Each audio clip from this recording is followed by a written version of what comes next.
Okay, in this video we're going to have a look at question 15 from the WJEC additional maths paper from June 2014.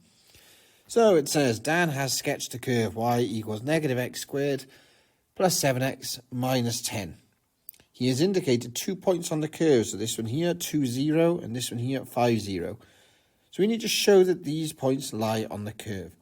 Well, if they lie on the curve, then their coordinates will satisfy this equation. By that, it means that the equation will make sense if I make those substitutions in. So let's take a look at 2 naught. So if I substitute that into this equation, y equals negative x squared plus 7x minus 10. I've got 2 values that I can substitute. I've got a value of x and I've got a value of y that can substitute in. So I put both of those in, I get 0 equals negative 2 squared plus 7 2's minus 10. So that'll be 0 equals, well, negative 2 squared is negative 4 plus 14 minus 10. But if we work this out, we get negative 4 minus 10 is negative 14 plus 14 equals 0. So we end up with 0 equals 0.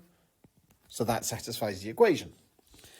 If we do the same thing for the other point, 5, 0, and I substitute it into y equals negative x squared plus 7x minus 10.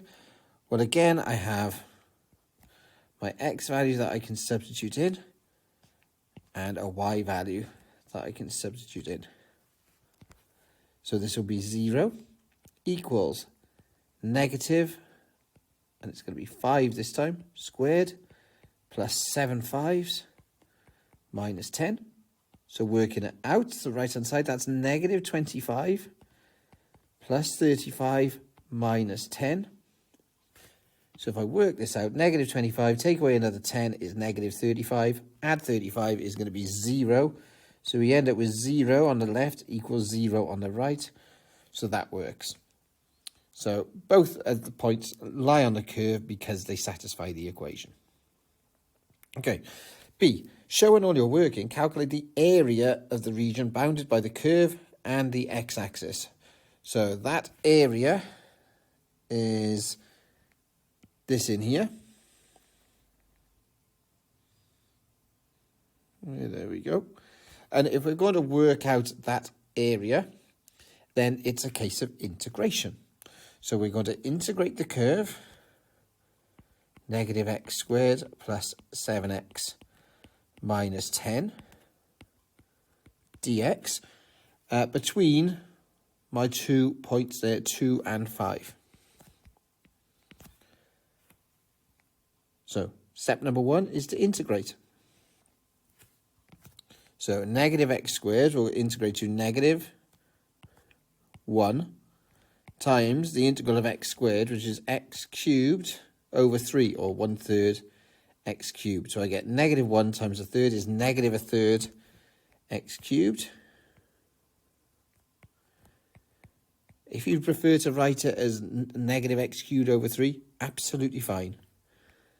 Plus, okay, so 7x would go to 7 times the integral of x, which is a half x squared. So I get 7 times a half, so 7 halves. So 7 halves x squared. And then my negative 10, any constant, will integrate to that number of x's. So I get negative 10x. And this is all in between my 2 limits of 5 as my upper limit, 2 as my lower limit. So I'm going to substitute in the 5 first. So this will give me negative 1/3,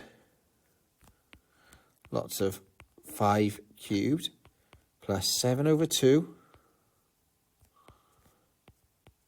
5 squared, minus 10 lots of 5. And it's all of that subtracted. I'm going to subtract negative 1/3.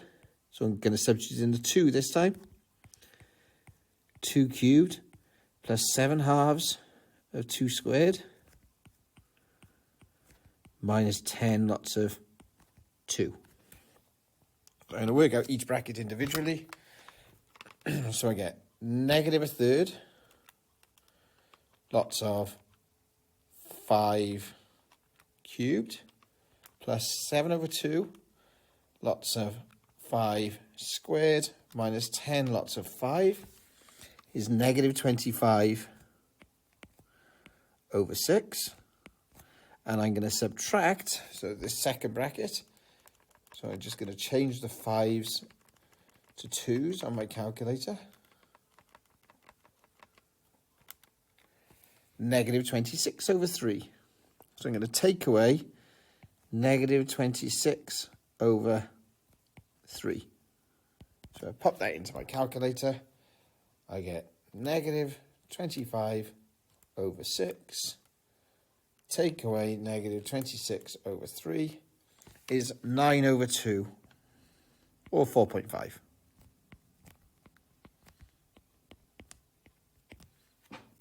That's it.